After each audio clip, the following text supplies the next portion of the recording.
أعوذ بالله السميع العليم من الشيطان اللعين الرجيم. بسم الله الرحمن الرحيم. الحمد لله رب العالمين، والصلاة والسلام على أشرف الأنبياء والمرسلين سيدنا ونبينا وشفيعنا أبي القاسم محمد وأهل بيته الطيبين الطاهرين المعصومين المظلومين الذين أذهب الله عنهم الرجس وطهرهم تطهيرا.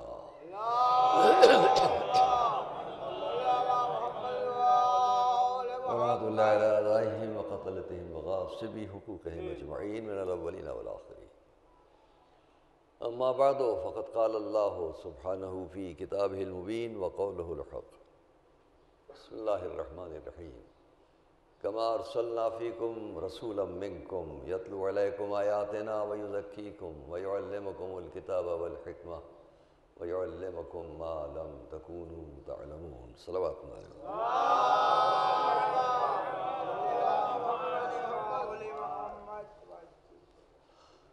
ایک دن تو یہ دل چاہتا ہے کہ ہم 2 بجے ٹھیک شروع کریں اور 2:30 بجے ختم کر دیں.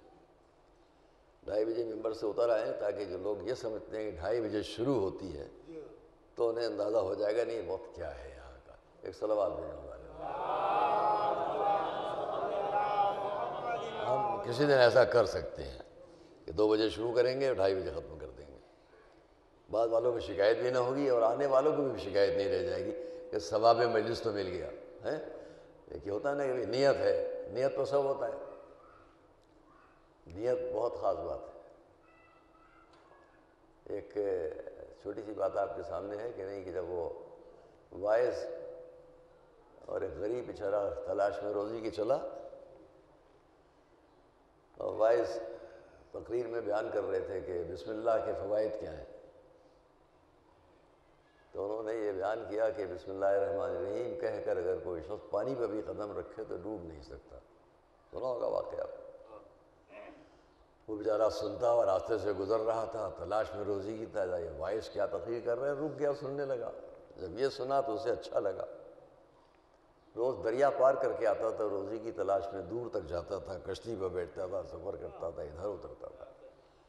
آج جب واپس ہوا تو اس نے طے کیا کہ وائز نے جو کہا ہے، مقرر نے جو کہا ہے، ذرا اس پر تجربہ کریں. وہ پہنچا دریا کنارے اور بسم اللہ کہہ کے قدم رکھا پانی پر اپنے گھر جانے کے لیے تو چلتا چلا گیا. اب اس کو بڑا یہ قدر ہوئی، وائس کی بات کی. اس نے کہا چلو ان کا بھی ہم کچھ دعوت کریں، کھانا کریں. اتنا بڑا تحفہ انہوں نے دیا. روز کشتی پہ پار کر کے آتے تھے. وائس کے پاس پہنچائے گا، حضور تمنا ہے کہ میرے گھر پہ کچھ کھانا ایک وقت آپ نوش کروا لیں. کہا ہاں ہاں. لے کر چلا وہاں جہاں سے دریا پار کرنا ہوتا تھا. جب آگے بڑھا تو اس نے دریا پر بسم اللہ کہہ کے پیر رکھے، وہ چلنے لگا. پلٹ کے دیکھا وائس کنارے کھڑے ہیں. بھئی آپ بھی تشریف لائیے. انہوں نے کہا احمق ہو، بغیر کشتی کیسے چلیں گے، ڈوب جائیں گے. کہ آپ ہی نے تو بتایا تھا بسم اللہ کہہ کے چلو تو نہیں ڈوبو گے، میں تو روز آتا جاتا ہوں. تو انہوں نے کہا بھئی یہ نیت پر ہوتا ہے، تم نے نیت ٹھیک کی ہے، تمہارے لیے بسم اللہ فائدہ پہنچا رہی ہے. صلوات کو مظاہرے ہوئے. تو ہے کہ نیت ہوگی پھر ٹھیک ہے. ہماری نیت ہو گئی، ہم نے بھی مجلس پڑھ لی، آپ نے بھی سن لی. ایک اور صلوات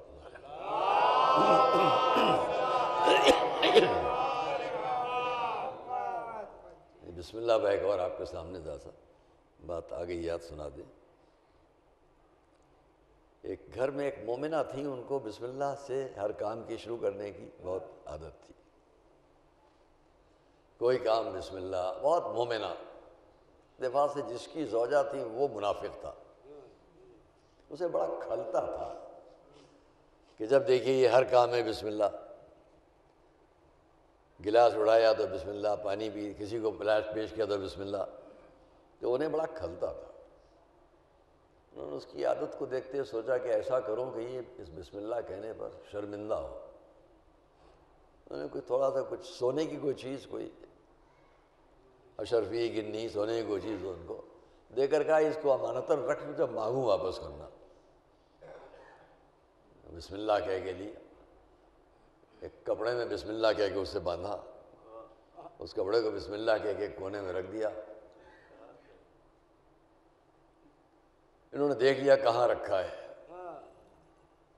جب وہ بیچاری اپنے کام میں لگی مومنہ، ہر بات پر بسم اللہ الرحمن الرحیم، جا کے وہاں سے اس سونے کے ٹکڑے کو نکالا، لے جا کے دریا میں ڈال دیا۔ اب جب مانگوں گا یہ لا نہیں پائیں گی تو بسم اللہ کا اثر نہ پا کر خود شرمندہ ہوں گی۔ شرمندہ کرنے کے لیے انہوں نے اس سونے کے ٹکڑے کو پانی میں ڈال دیا اور جا کے اپنی دکان پر بیٹھ گئے کہ میں شام کو جب گھر پہنچوں گا کھانا مانگوں گا تو اس وقت میں ان سے مانگوں گا لاؤ میری امانت دو۔ دکان پر بیٹھے ہوئے تھے کہ ایک شکاری جس نے مچھلیاں کو شکار کی اور وہاں سے وہ جال میں پھنسائیں اور لے کے آیا بازار میں بیچنے کے لیے، یہ دکان پر بیٹھے تھے۔ اس نے کہا یہ 2 مچھلیاں خریدو گے؟ کہا ہاں لاؤ۔ کتنے کی ہیں؟ انہوں نے قیمت بتائی، انہوں نے قیمت دی، مچھلیاں خرید کے انہوں نے اپنے گھر بھیج دی اور بیگم سے کہلوا دیا پکا کے رکھنا، رات کو ہم آ کے کھائیں گے۔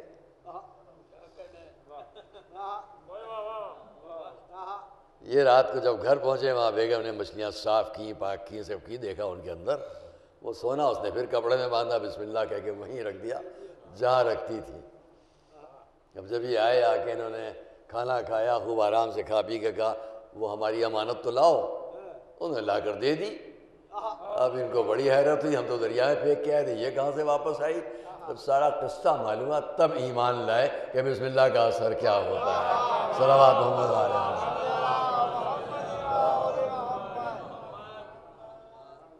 اچھا بھائی آپ یہاں بیٹھیں گے تو ایسے نہیں، ایک کرسی یہاں رکھوا دی، قبلہ یہاں بیٹھیں گے، ذرا زحمت کیجیے بھئی، یہ کرسی ہمارے ساتھی ہیں، ہمارے دوست ہیں، آغا حسن عباس فطرت، عظیم الشان، بڑی شخصیت ہے ان کی ساری دنیا میں، عالم کے حیثیت سے، جرنلسٹ کے حیثیت سے، بمبئی خدا جماعت میں مدتوں پیش امام، افریقہ میں، پونا میں مدرسہ قائم کیے ہوئے، یہیں پڑھتے تھے ہم سب ساتھ میں۔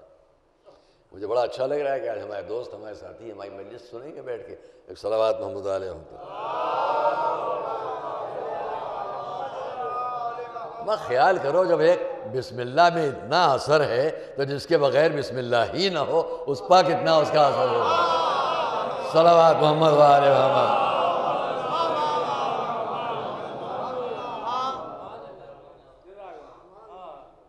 ہم نے پہلے دن کی مجلس میں آپ کے سامنے ایک فقرہ پیش کیا تھا، آج اسی پہ بات کر لیں، اور وہ یہ تھا کہ ہر روز ایک شخص نے پوچھ لیا اللہ کے نزدیک علی بہتر ہیں، افضل ہیں کہ ملک؟ ملائکہ افضل ہیں یا علی؟ تو اس پہلے دن کی تقریر میں ہم نے آپ کے سامنے اسے عرض کیا تھا کہ فرمایا حضور نے کوئی دن ایسا نہیں ہوتا جب آسمانوں اور زمین میں جتنے ملک ہیں وہ تقرب الی اللہ کے لیے جب تک کہ محبت علی کو وسیلہ نہ قرار دے لیں۔ صلوات محمد علیہ۔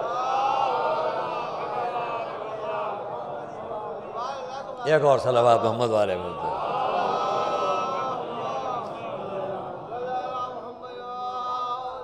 بعض لوگ اگر یہ کہیں کہ یہ کیا بات ہوئی، اتنا آپ نے بات کر لی ہے، بھئی حدیث ہیں اور میں اپنے عقیدے کے حساب سے، اس مجمع کے عقیدے کے حساب سے ہمیں یقین ہے، ویسے تو میں جو لوگ اس میں ذرا بھی شک کریں ان سے پوچھوں گا علی اور ملائکہ، میں معصومین اور ملائکہ، قرآن اور ملک، دین اور ملک، ان سب پر تو آپ سن کر ذرا سا فکر مند ہوتے ہیں، لیکن اسلام نے آپ کو بھی تنہا نہیں چھوڑا ہے۔ آپ بھی کوئی وقت ایسا نہیں ہے جس میں آپ ملک کے ساتھ نہ ہوں۔ آپ دوسروں پر کیا تعجب کرتے ہیں؟ ارے بھئی ہم میں سے ہر ایک وہ ہے جس کے کندھوں پر ہر وقت موجود ہیں کہ نہیں ہے؟ یہ کون ہے کرامن کاتبین یا کرامن کاتبین؟ ہے نا 2 فرشتے جو ہر وقت ہمارے اعمال کو لکھ رہے ہیں۔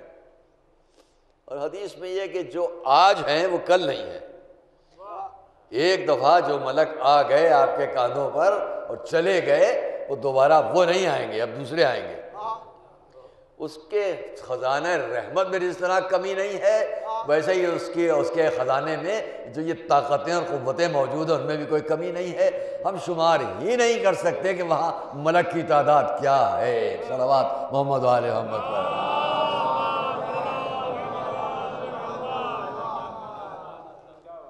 من المہد الی اللحد، آغوش مادر سے لے کر زندگی کی آخری سانس تک ہمارا سابقہ ملک سے ہے، اس کو فراموش نہ کریں۔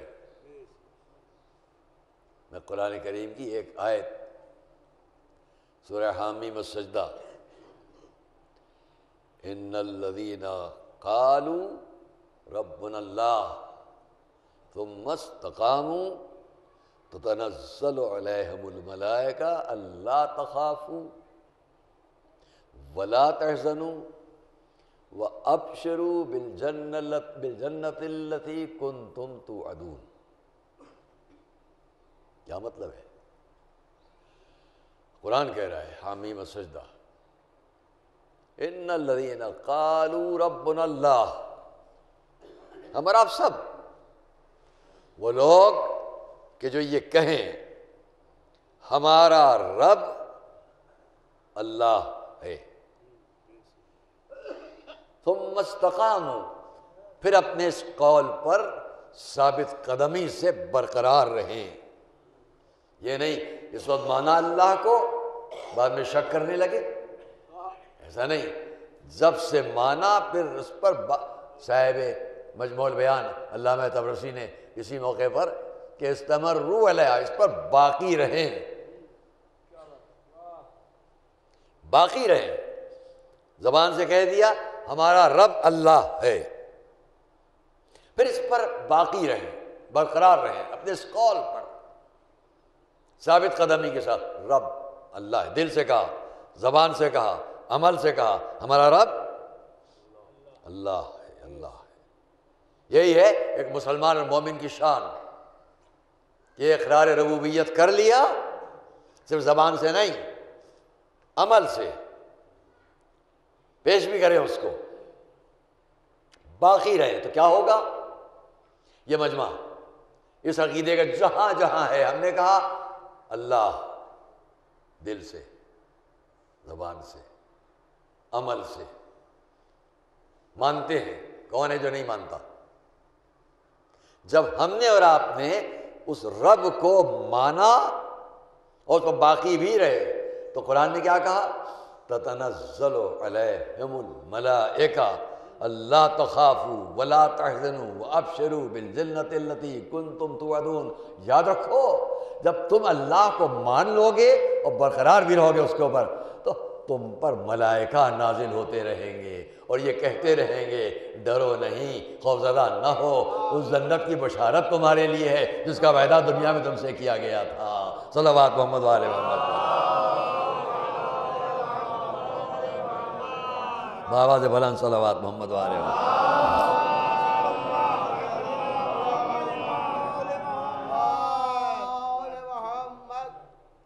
یہاں پر صاحب مجموع البیان نے ایک اچھا فقرہ لکھا ہے کہ 3 مرتبہ انسان کی زندگی میں لازمی ملک کو آنا ہے۔ ایک عند الموت، موت کے وقت۔ کون ہے دنیا کے انسان جو یہ نہ کہے کہ ملک الموت؟ ایک وقت موت، ایک فی القبر، قبر میں، ایک عند البعث جب دوبارہ مبعوث ہوگا۔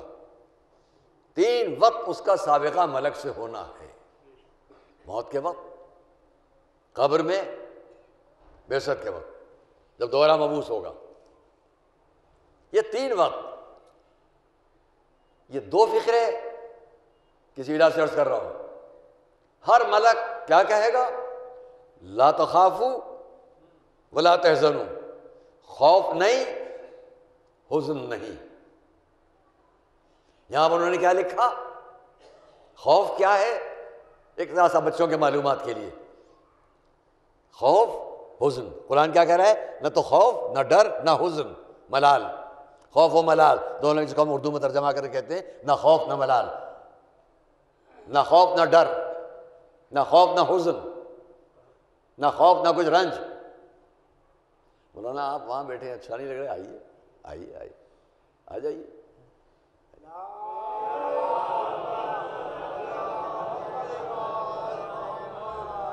ایک اور صلوات سب مل کے محمد علیہ.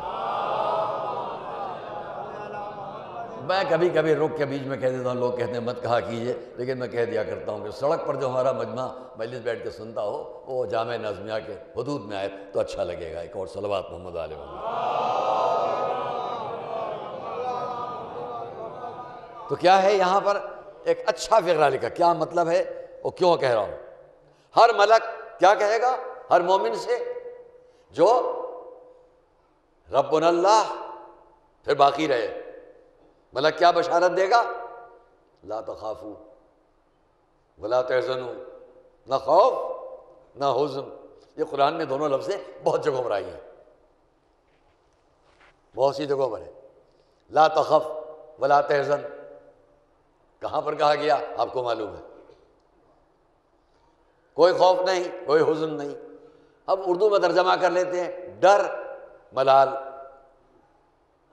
لیکن یہ ملک کہہ رہا ہے لا تخافوا، ڈرو نہیں، ولا تحزنوا، حزن نہ کرو. فرق کیا ہے؟ فرق صرف یہ ہے کہ جو اعمال گزر گئے، کسی شخص نے جو زندگی گزار دی، جو اعمال گزار دیے، ان پر اگر رنجیدہ ہے تو حزن، اور جو آگے کی زندگی میں ڈر اور خوف ہے، کیسا ہوگا ہمارا عمل، اس کا جو ڈر ہے وہ خوف. توجہ کی آپ نے؟ گزرے ہوئے اعمال پر فکر مندی ہے تو حزن، اور آنے والے اعمال پر اگر ڈر اور خوف ہے تو خوف. تو ملک نے کیا کہا؟ لا تخافوا ولا تحزنوا. جو آگے آ رہا ہے نہ اس پر ڈرو، جو گزر چکا نہ اس پر رنجیدہ ہو. نہیں غور کیا آپ نے؟ ایک ملک ایک عام مومن کو جب وہ اللہ کی وحدانیت کے اقرار پر باقی رہ جائے تو یہ بشارت دیتا ہے نہ گزرے ہوئے اعمال کا خیال کرو وہ بھی بخش دیے جائیں گے، نہ آگے کے عمل کی فکر کرو وہ بھی قبول کر لیے جائیں گے. عام ملک کے کہنے کا یقین آ جائے، اور جن کے در پر ملک آئے ان کی شفاعت پر یقین نہ ہو. صلوات محمد و آل محمد پر. سب مل کر ایک صلوات محمد و آل محمد پر.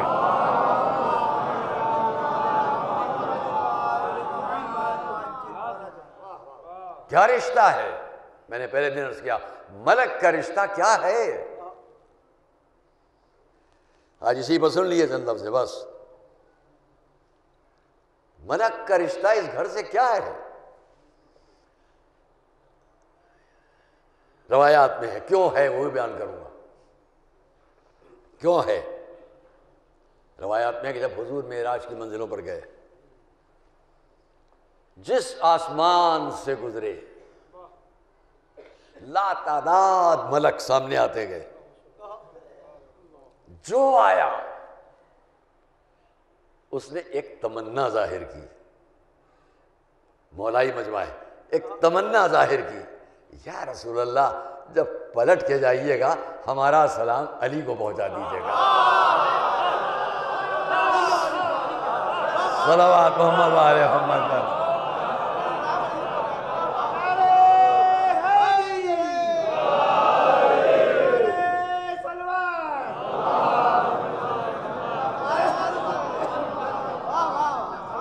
سب مل کر ایک صلوات محمد و آل محمد.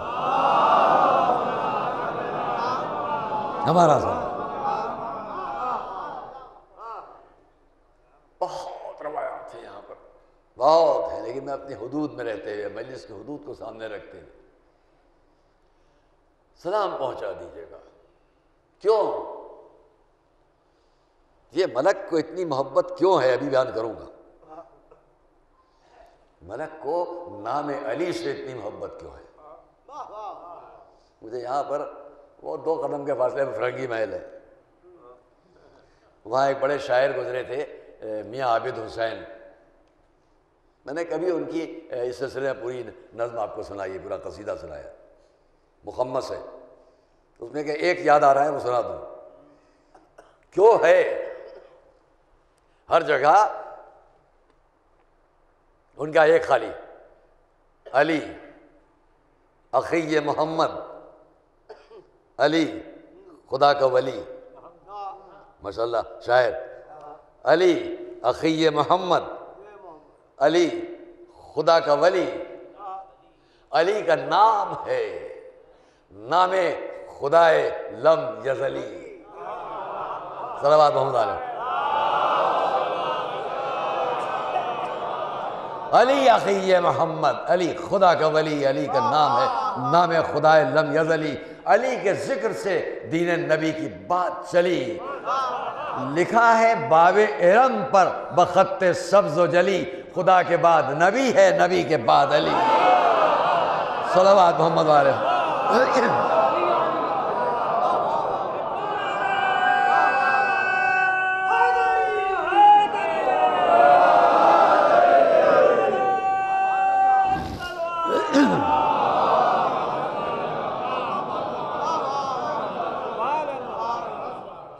ایسا کیوں ہے؟ کیونکہ وہ دیکھ رہے ہیں ہر جگہ ملائکہ پیشانی پر یا علی, پہلوؤں پر یا علی. تو جو ملک اور ایک وجہ اور تو ہے اس کی, وہ ابھی میں آپ سے ایک روایت کے ساتھ بیان کر دوں گا. اگر تسلسل میں بات آ گئی سامنے تو بیان کر دوں گا, ورنہ رہ جائے گی بعد میں کبھی.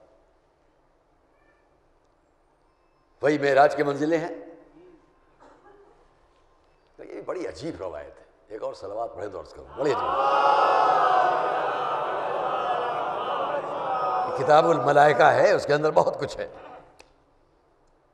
ہمارے دوست حضرت علامہ تشریف فرما ہیں, حجت الاسلام والمسلمین ہیں, بہت بڑی شخصیت ہیں. آغا حسن عباس فطرت, بہت بڑے جرنلسٹ, تمام دنیا میں پہچانا جاتا ہے. یہاں ہم لوگ ساتھ پڑھتے تھے, اوپر بیٹھ کے کبھی کبھی شعر و شاعری وہاں ہوتی تھی. مولانا کے یہی سامنے والا اوپر کا کمرہ تھا. ہلور کے ہیں, ہلور سادات کی بستی ہے. اور یاد ہے مولانا, دوستی کے لمحات یاد ہیں. یہ کبھی کبھی ہم ناراض بھی ہو جاتے ہیں. صلوات محمد علیہ.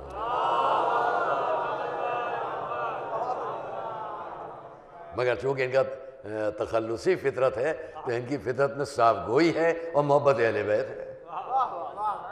کسی کی مربت نہیں کرتے. چلیے, تو میں آپ سے عرض کروں کہ حضور معراج کی منزلوں پر ہے.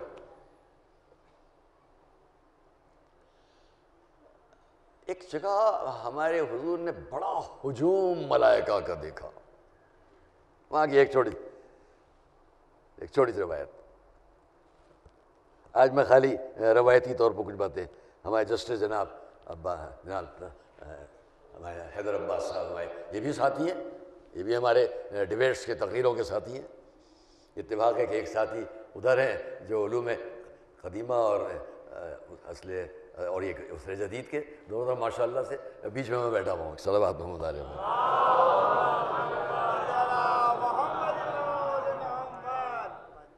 روایتی طور پر میں کہ پہلے دن میں نے ایک حدیث بیان کی تو ذرا اس کو آج اسی پہ بات چھڑ گئی ہے, اسی کو آج تمام کر لیں. کل کی آنے والی تقریر میں پیشگی بیان کیے دیتا ہوں کہ جو حضرات جہاں بھی ہوں وقت سے تشریف لے آئیں گے تو پھر بات آگے بڑھے گی, اور ورنہ ہم یوں ہی بیان کریں گے. آپ بیچ سے آتے جائیں, آپ بیچ سے سنتے جائیں. آپ کو یہ نہ لگے کہ پہلے کیا گزرا, وہ پہلے کیا بات ہوئی. تسلسل جو ہے وہ اسی وقت ممکن ہے جب ہم سمجھ لیں کہ ہمارا آدمی سڑک پر بیٹھ کے نہیں سن رہا ہے, مدرسے میں آ کر سن رہا ہے. سڑک پر بیٹھ کے سن لیجیے آپ, لیکن سامنے آپ کو سواریاں جاتی ہوئی دکھلائی دیں گی, اور یہاں بیٹھ کے سنیں گے آپ تو چاروں طرف آپ کے ملائکہ بھی گھومتے ہوئے ملیں گے. ایک صلوات محمد وآل محمد. آئیے, تو ہم نے کیا کہا, حضور آسمانوں کی بلندیوں, معراج کی منزل, بہت معراج کے تفصیلات ہیں. بڑی عجیب روایت. اور ایک جگہ بہت ہجوم ملائکہ کا, آپ نے دیکھا جا رہے ہیں, سلسلہ ہے جانے والوں کا. مختلف مناظر تھے معراج کے. یہ بھی تھا جا رہے ہیں ملک, کہاں سے آ رہے ہیں, کہاں جا رہے ہیں. جبرائیل ساتھ میں ہے, یا رسول اللہ آگے بڑھیں. بس کہہ سکتے تھے, توجہ ہے, کہہ سکتے تھے یا رسول اللہ آگے بڑھیں. رک گئے اسی صف میں. سنیے گا روایت, جبرائیل یہ بتاؤ یہ سب کہاں سے آ رہے ہیں, کہاں جا رہے ہیں؟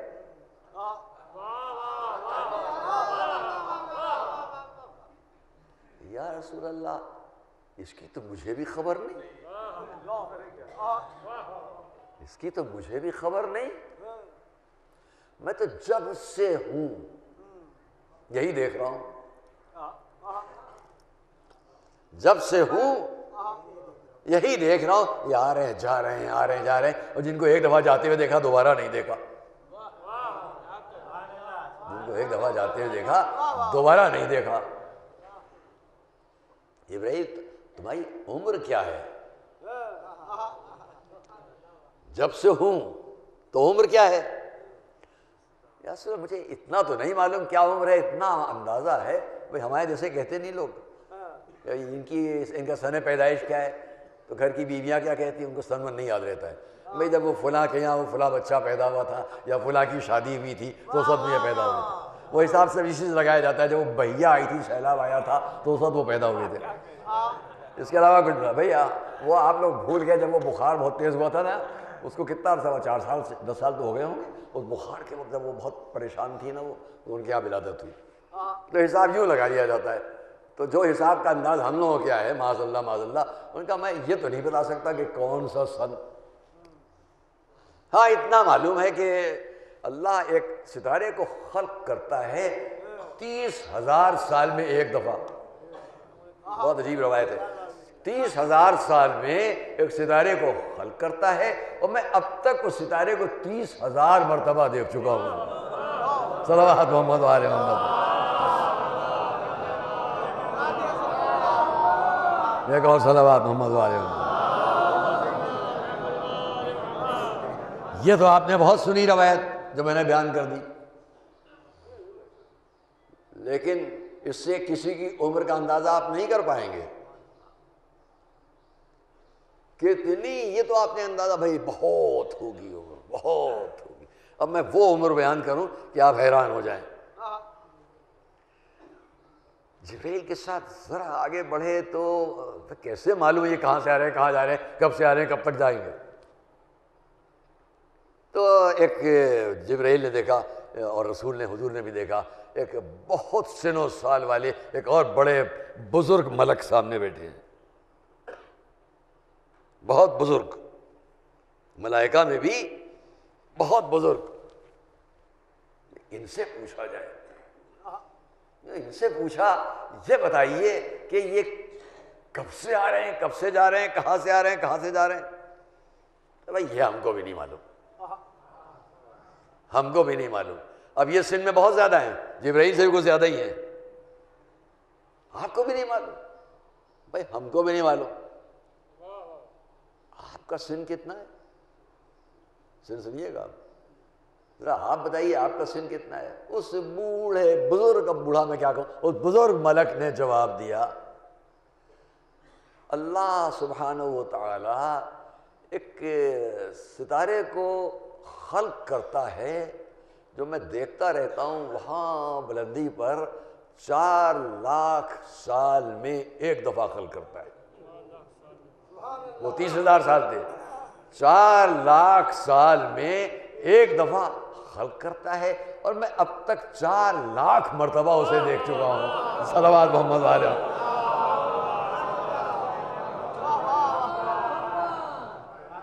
جب کوئی حد نہ بتا سکے گا تو اب کیا بتایا جائے کہ ہے کیا. حضور آگے بڑھے, جو ناکوں کی قطار پر کتابیں چلی جا رہی ہیں, ایک ایک ملک ہر ایک پر بیٹھا ہے, ایک کتاب اٹھائی, اب جو کھول کر دیکھا تو اس کے اندر فضائل امیر المومنین علی ابن ابی طالب لکھے ہیں.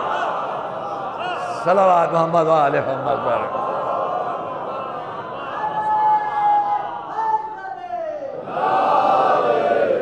ایک اور صلوات محمد خدا لکھے۔ یہ ہے کیوں ملک کی محبت؟ بات صرف اتنی عزیزان گرامی کہ جب ایک کائنات ہے جس کو ہم اور آپ جانتے ہیں کہ جو علم واجب میں ہے، وہ واجب الوجود، اس نے اس کائنات کو تخلیق کیا، یہ اس کے علم میں کب سے اور کیا۔ ہاں ہم اور آپ اپنی اس امکانی زندگی کو سامنے رکھ کر اندازاً کچھ بات کریں اور سامنے احادیث پس منظر میں ہے۔ وہ وقت کہ جب تخلیق ہو رہی ہے اس کائنات کی، ہر طرف سناٹا ہے، تاریکی ہے، اندھیرا ہے، اور جس کے علم میں سب کچھ ہے، اس نے اس کائنات کی تخلیق کا ارادہ کیا۔ اذا اراد له ان یقول له کن، آواز دی کن، ہو جا، اور اس کن کے ساتھ عالم امکان، یہ عالم ممکنات، یہ وہ جو متغیر و حادث ہے، یہ وہ جس کو ہونا اور مٹ جانا ہے، یہ وجود میں آنے لگا۔ یہ عرش، وہ لوح، وہ کرسی، وہ قلم، وہ فضائیں، وہ آسمان، وہ بلندیاں، وہ ستارے، وہ سیارے، وہ کہکشائیں، وہ زمینیں، زمینوں پر بہتے سمندر، سمندروں کی گہرائیوں میں مخلوقات، بڑے بڑے بلند پہاڑ، ان پہاڑوں کے سینوں میں مخلوقات، یہ چھوٹے سے چھوٹی ایک مخلوق کو دیکھو اور بڑی سے بڑی کائنات کو دیکھو، سب اس کے قلم قدرت سے وجود میں آتے جا رہے ہیں۔ کہیں ایک چھوٹی سی تتلی اڑ رہی ہے، اس کے پر و بازو پر کیسے کیسے رنگ ہیں، پانی کی گہرائیوں میں چھوٹی سی مچھلی تیرتی چلی جا رہی ہے، کتنے رنگ ہیں، درختوں پر طرح طرح کے پھول، نقوش، ان پھولوں کے بازوؤں پر، پھولوں کی پتیوں پر، ان کی نازک رگوں کے اندر کتنے رنگ، کتنی نرماہٹ، کتنی ان کے اندر تراوٹ، کتنی خوشبو، یہ سب خلق ہوتا چلا جا رہا ہے، خلق ہوتا چلا جا رہا ہے۔ اور اسی عالم میں اب کیسے پہچانا جائے کس کے لیے خلق ہوا؟ جس نے تخلیق کی منزلوں کو بیان کیا، اس نے بتلایا، آواز آئی کن، ہو جا، فَخَلَقَ مِنْهَا نُورًا، ایک نور خلق ہوا جس کی روشنی میں کائنات پہچانی جانے لگی۔ پھر آواز آئی کن، ہو جا، فَخَلَقَ مِنْهَا رُوحًا، اس سے ایک روح کو پیدا کیا گیا، وَمَزَّجَ النُّورَ بِالرُّوحِ، روح کو نور سے ملا دیا گیا۔ جس نے پکار کر یہ کہا، اس نے کہا جب نور کو روح سے ممزوج کر دیا گیا، وَخَلَقَنِي وَخَلَقَ عَلِيًّا وَفَاطِمَةَ وَالْحَسَنَ وَالْحُسَيْنَ، صلوات محمد و آل محمد۔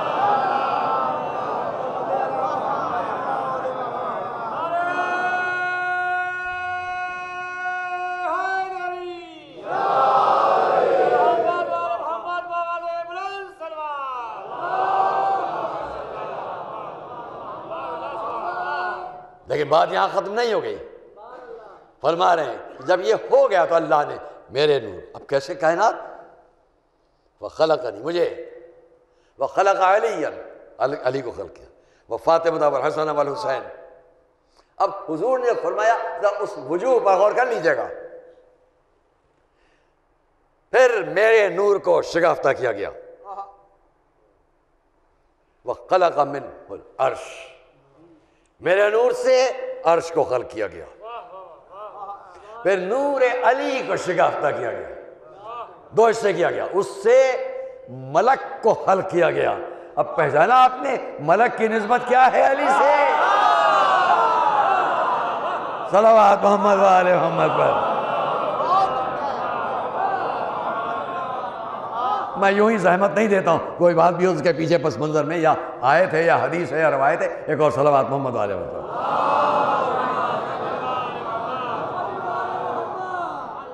اور پھر اس کے بعد روایت تمام ہوتی ہے کہ نور جناب فاطمہ سے خلق کیا گیا آسمانوں اور زمین کو۔ اور میں نے بہت پہلے کبھی اس روایت کو بیان کرتے ہوئے کہا گیا، عرض کیا تھا کہ یاد رکھنا نور سیدہ سے آسمان و زمین ہے،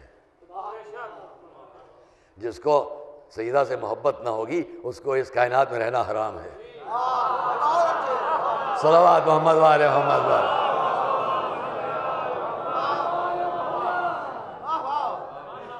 نور امام حسن، اس سے خلق کیا گیا آفتاب و مہتاب، اور نور امام حسین اس سے جنتیں تخلیق ہوئیں، مقابل میں جہنم خلق کر دیا گیا۔ اب یہیں سے پہچان لو کہ جو حسین کی محبت رکھے گا جنت اسی کے لیے ہے۔ اپنے مالک کو پہچانتی ہے، جو محبت والا ہوگا آنے دیا جائے گا، جو محبت والا نہ ہوگا رد کر دیا جائے گا۔ صلوات محمد وآلہ محمد۔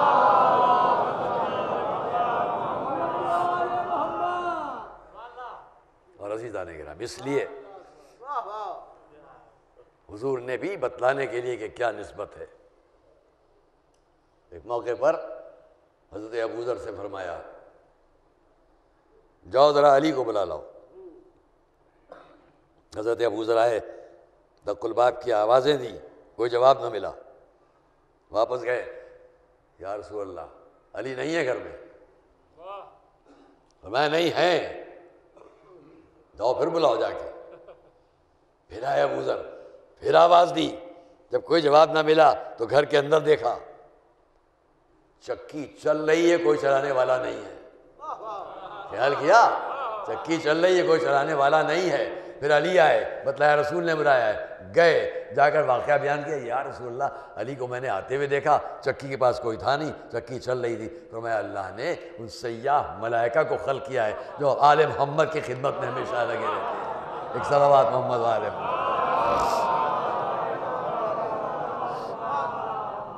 میں نے شروع میں عرض کیا کہ سب کے ساتھ ملک، حضور تشریف فرما ہے، کسی سے باتیں کر رہے ہیں، سامنے سے حضرت ابوذر گزرے، حضرت ابوذر نے جاتے جاتے دیکھا کہ رسول کے پاس کوئی بیٹھا ہوا ہے، سلام کرنا چاہا، میں خیال آیا کہیں ایسا نہ ہو کہ خلل پڑ جائے، حضور کسی سے گفتگو میں مشغول ہیں، آگے چلے گئے۔ یہ آپ کو جگہ جگہ ملے گی روایت۔ تھوڑی دیر بعد تشریف لائے واپس حضرت ابوذر، دیکھا آپ حضور تنہا ہیں، آئے سلام کیا، قریب بیٹھے۔ حضور نے کیا فرمایا، اے ابوذر جب تم جا رہے تھے تو تم نے سلام نہیں کیا؟ کہ یا رسول اللہ آپ کے پاس کوئی بیٹھا تھا، میں نے خیال کیا کہ خلل نہ پڑے۔ فرمایا ہاں، جو میرے پاس بیٹھے تھے وہ جبرائیل تھے، کم سے کم اس سے پہچانو کہ رسول کے اصحاب میں وہ بھی تھے جن کو جبرائیل یا جبرائیل جن کو دیکھتے تھے۔ اور اے ابوذر تم تو گزر گئے، جبرائیل تمہارے سلام کے مشتاق تھے۔ انہوں نے یہ کہا کہ یا رسول اللہ اگر ابوذر ہم پر سلام کرتے تو ہم جواب دیتے۔ اتنا پہچانا آپ نے کہ ایسے تھے اصحاب علی کہ جن کے سلام کے جبرائیل مشتاق ہوتے تھے۔ صلوات محمد وآلہ محمد، مشتاق ہوتے تھے۔ اور ہے ابوذر، میں مجمع سے بھی تمنا کرتا ہوں اس دعا کو ضرور پڑھا کیجئے، بڑا فائدہ ہے۔ اے ابوذر تم وہ کون سی دعا پڑھتے ہو جس کے لیے جبرائیل نے بتلایا کہ آسمانوں کے ملک اس کو پڑھتے ہیں اور اس کے مشتاق ہیں؟ کتابوں میں ملے گی آپ کو۔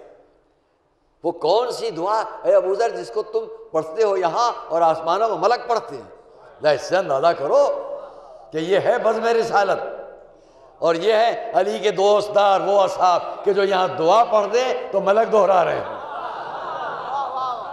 جواب دیا یا رسول اللہ اور تو کچھ نہیں، میں یہ پڑھتا ہوں اللہم انی اسألک الامن والایمان بک والتصدیق بنبوتک والعافیت من جمیع البلاء والشکر علی العافیہ والغنی عن شرار الناس۔ میں یہ دعا پڑھ لیا کرتا ہوں۔ یہ وہی جبرائیل ابوذر ہے کہ جن کی یہ عظمت اور آخر عمر ان کی کیفیت کیا تھی کہ جب گزرتے تھے مدینہ کی گلیوں سے تو ایک نعرہ تھا ابوذر کی زبان پر، جدھر سے گزرتے تھے بلند آواز سے کہتے ہوئے چلتے تھے علینا خیر البشر. کل جو میں نے القاب سنائے ہیں ان میں خیر البشر، علینا خیر البشر، ہمارا علی. کتنا پیار ہے اس لہجے میں، ہمارا علی تمام انسانوں میں سب سے بہتر. علینا خیر البشر فمن ابا فقط کفر، جس نے اس سے انکار کر دیا اس نے کفر اختیار کر لیا. یہ ہے ابو ذر جو علی کی عظمت کو اس طرح بیان کرتے تھے. صلوات محمد والے.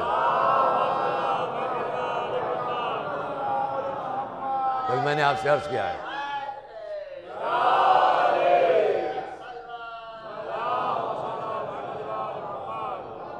جو حضرات حج پر جا چکے ہوں، میری اس گفتگو کی دلیل اور ثبوت میں موجود ہے. جو حج پر جا چکے ہوں، جو مدینے جائیے گا روضہ رسول تک جائیے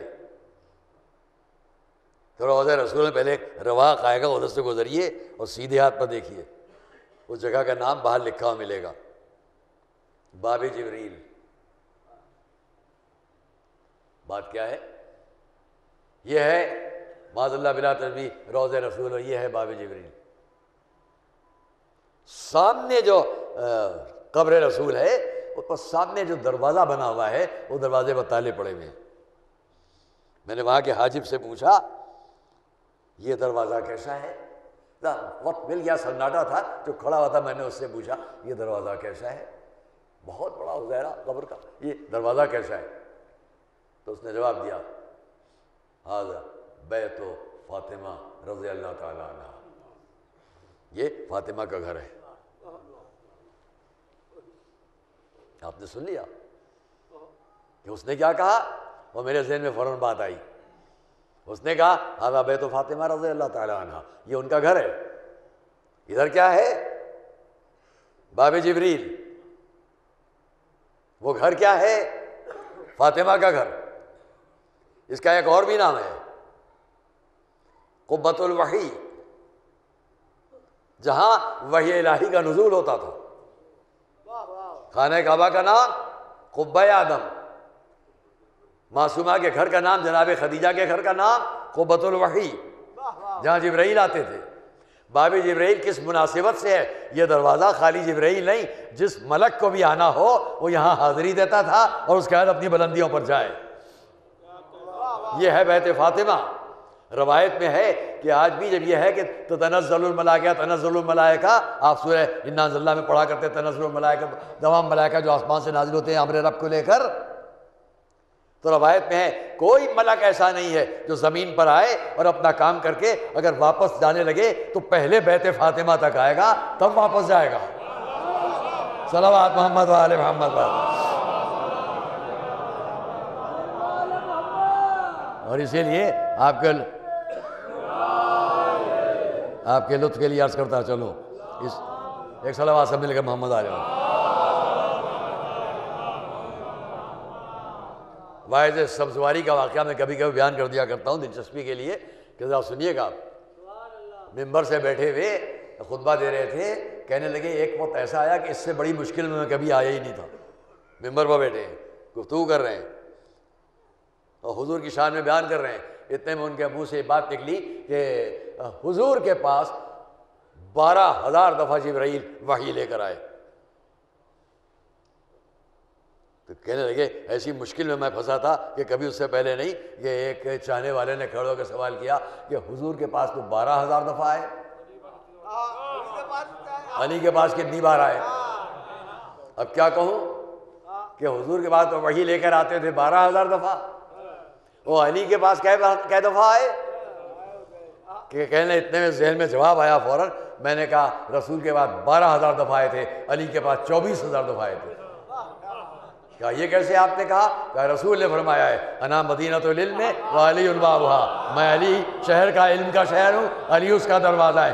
جب جبرائیل دروازے سے آئے 1 دفعہ، جب واپس گئے 2 دفعہ.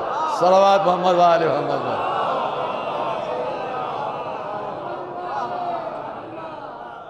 بس عزیزان اکرام،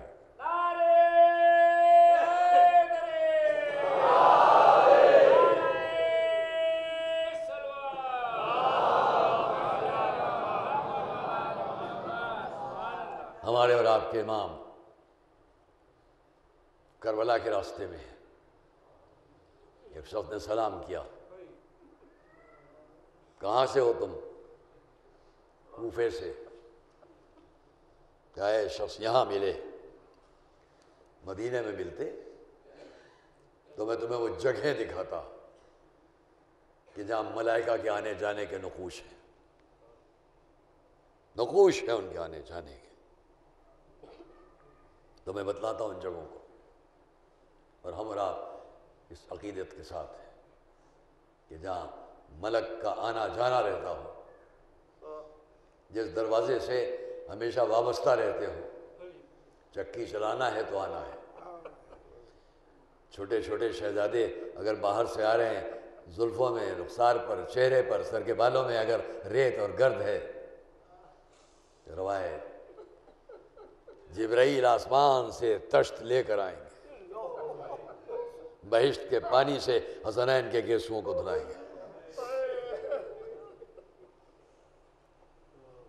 جہاں ملک اس طرح سے خدمت گزاری کرتے ہوں، وہاں میرا اور آپ کا آقا حسین اب مدینہ چھوڑنا ہے۔ سب سے خدا حافظ ہونا ہے۔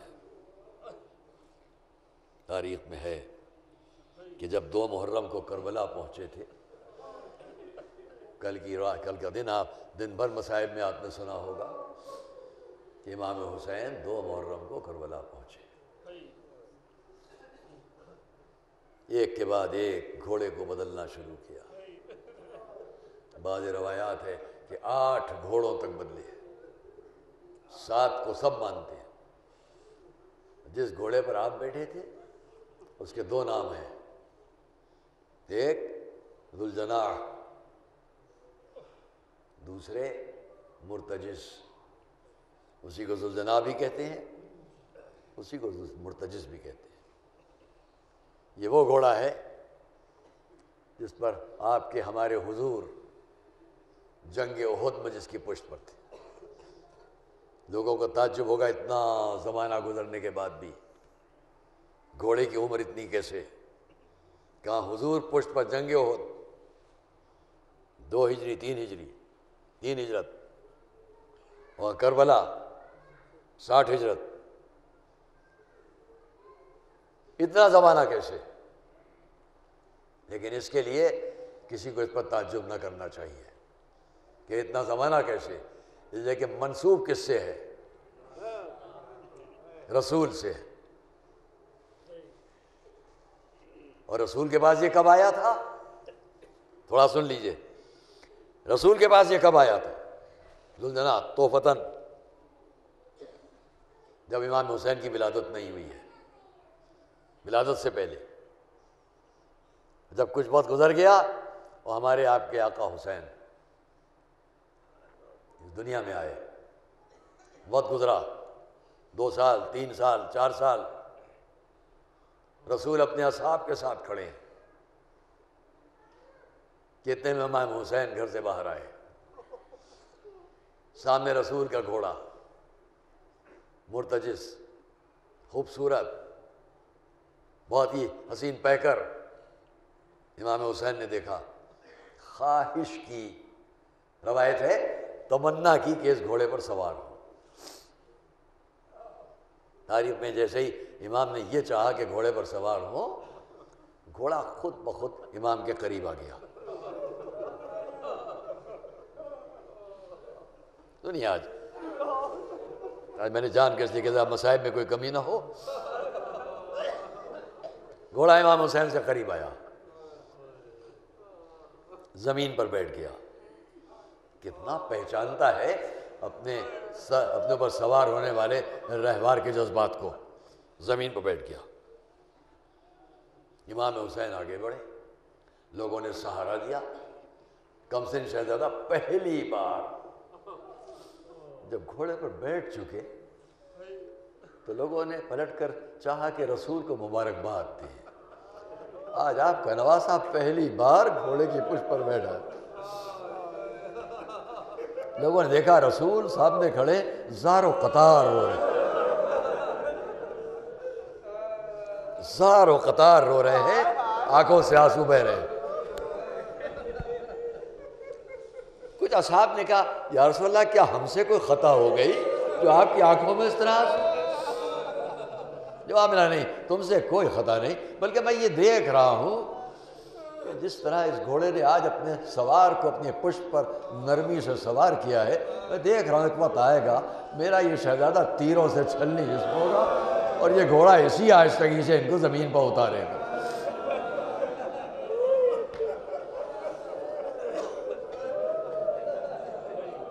اس روایت کو میں نے اس لیے بیان کر دیا کہ اسی سے اندازہ کر لو کہ عام عالم اسلام کا عقیدہ یہ ہے کہ جو رسول کی زبان سے نکل جائے وہ ہوتا ہے۔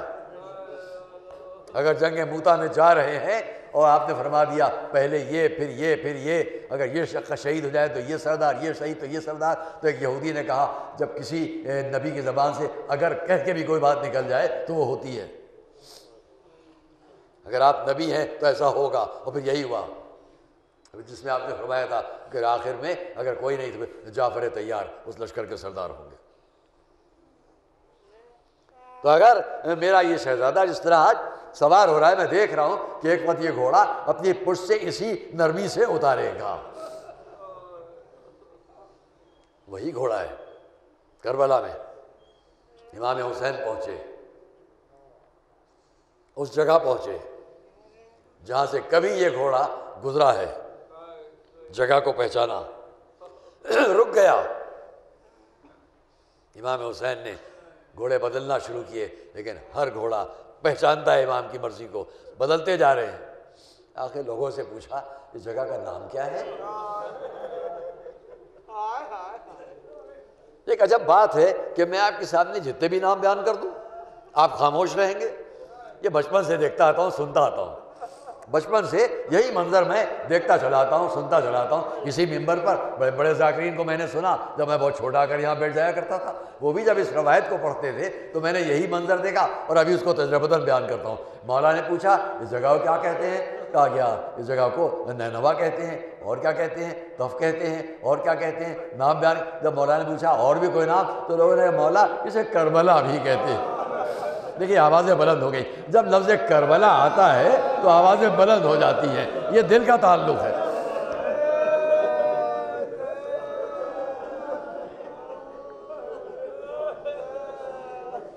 وہی میرا اور آپ کا آقا حسین مدینے سے چلنا چاہ رہے ہیں۔ گھوڑا منگوایا گیا، رسول کا گھوڑا، امامہ منگوایا، صحاب نام اس کا، رسول کا ماما، سر پر امامہ رکھا۔ زرہ منگوائی، یہاں پر بھی ایک چھوٹی سی روایت، آپ بے چین ہو جائیں گے۔ زرہ منگوائی رسول کی، زرہ پہنی۔ کبھی رسول کو ان چیزوں کی ضرورت نہ تھی، کبھی استعمال کر لیا۔ امام حسین جب کربلا میں عاشور کے دن تو وہی زرہ پہن کر، صرف بتلانے کے لیے لوگوں سے جا کے پوچھا اے لوگو تم کو تمہارے نفوس کی قسم دیتا ہوں یہ بتلاؤ کیا یہ وہی زرہ نہیں ہے جو رسول کے جسم پر ہوتی تھی؟ لوگوں نے ہاں اے امام حسین، ہاں یا حسین ہم اس کو پہچانتے ہیں۔ آپ نے تو سن لیا۔ جب بعد شہادت حسین ایک عجب منظر تھا، بسر سعد نے امام کی اس زرہ کو حاصل کیا، اپنے جسم پر پہنا اور لے کر آیا اہل حرم کے سامنے تاکہ پہچنوائے کہ دیکھو حسین کلیسے پہنتے تھے، آج میرے جسم پر۔ دیکھ کے تڑپ گئی شہزادی زینب، او بسر سعد تو دیکھ رہا ہے کہ رسول کا نواسا۔ ایک چھوٹا نیزہ جو تحفتاً رسول کو ملا تھا، وہ نیزہ لیا، زرہ امامہ دوش پر سوار، اسی گھوڑے پر سوار ہوئے، ناقہ رسول ساتھ میں ہے۔ جب چلنے کا ارادہ کیا، کچھ بیویاں آگے بڑھی، ایک بوڑھی جدہ ماجدہ، تو بعض روایات میں ہے یہاں پر کہ امیر المومنین کی بہن، وہ بہت ضعیف ہیں، وہ بھی آئیں ام ہانی، انہوں نے بھی آ کر اپنے بھائی اپنے بھتیجے کو رخصت کرنا چاہا، لیکن جناب ام سلمہ کا رخصت کرنے کا انداز عجب ہے۔ بوڑھی دادی سنا، اپنے حجرے سے باہر نکلی، کیا میں نے سنا کہ میرا حسین جا رہا ہے؟ لوگ سہارا دے کر لے چلو، لے کر وہاں آئے جہاں امام۔ بیٹا تم کدھر کا ارادہ رکھتے ہو؟ جواب دیا جدہ ماجدہ عراق کا ارادہ ہے۔ کہا بیٹا عراق کا رخ نہ کرو، دیکھو تمہارے نانا نے مجھ سے یہ کہا تھا کہ میرا نواسا عراق کی سرزمین پر شہید کر دیا جائے۔ بس چند جملے آپ کے سامنے، عراق کی سرزمین پر شہید کر دیا جائے گا۔ اور دیکھو بیٹا انہوں نے مجھے یہ خاک دی تھی ایک شیشے میں، اور یہ کہا تھا کہ جب یہ خاک خون ہو جائے تو سمجھ لینا میرا حسین شہید کر دیا گیا۔ امام نے فرمایا اے جدہ ماجدہ آپ کے پوتے کو اس کی بڑی خبر ہے کہ وہ کہاں شہید کیا جائے گا، اور اگر آپ چاہیں تو آپ کا نواسا آپ کو دکھلا دے کہ کہاں شہید کیا جائے گا میں اور کون سی سرزمین ہوگی، میں بھی جانتا ہوں۔ یہ کہہ کر ایک مرتبہ بسم اللہ کہہ کے خالی ہاتھ اٹھایا، تاریخ نے لکھا زمینیں پست ہو گئیں، سامنے کربلا نظر آئی۔ دیکھیے جدہ ماجدہ وہ جگہ ہے جہاں آپ کا نواسا گھوڑے سے گرے گا، جہاں وہ شہید کیا جائے گا، جہاں اس کی آخری آرام گاہ ہے۔ اور یہ خاک میں بھی دے رہا ہوں، برابر میں رکھ لیجئے، جب کبھی یہ بھی خون ہو جائے تو سمجھ لیجئے گا کہ آپ کا حسین شہید کر دیا گیا۔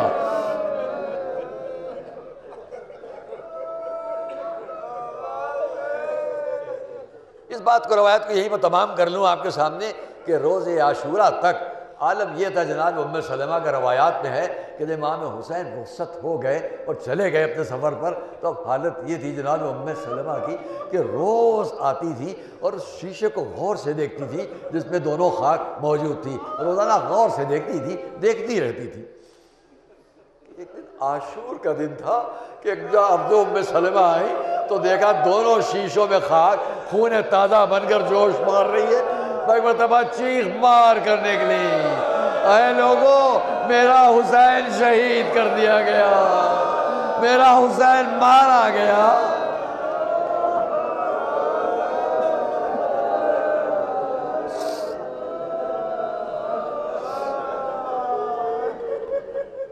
ہاں عزیزان گرامی، بس میں بات کہیں تمام کر دیتا، اتنا عرض کر لوں کہ امام چلے کربلا کی طرف، آئے 2 محرم کو، اور پھر جس گھوڑے پر آپ تھے جب اس نے آگے بڑھنے سے انکار کر دیا، فرمایا یہی وہ جگہ ہے جہاں ہماری شہادت ہوگی۔ اپنے عزیزوں کو جمع کیا، اب خیموں کو درست کر لیا جائے، سب کچھ ہو چکا دوستو اور عزیزوں۔ ہاں اس وفادار گھوڑے نے آخر تک اپنی وفاداری کس طرح نبھائی اور اسے سن لیجئے۔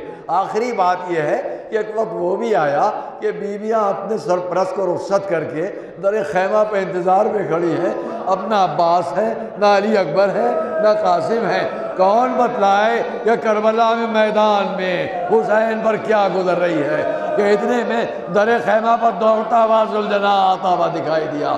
بیویاں آگے بڑھی، سکینہ آگے بڑھی، دیکھا ذوالجناح جسم پر سے خون بہ رہا ہے، تیروں تلواروں سے چھلی ہے، آگے بڑھ کے گلے میں ہاتھ ڈال دیے، اے میرے بابا کی سواری کے گھوڑے، یہ بتلا میرا بابا کہاں ہے؟ مقتل کی طرف اشارہ کیا، وہاں میرا آقا یکا و تنہا زمین گن پر پڑا ہوا۔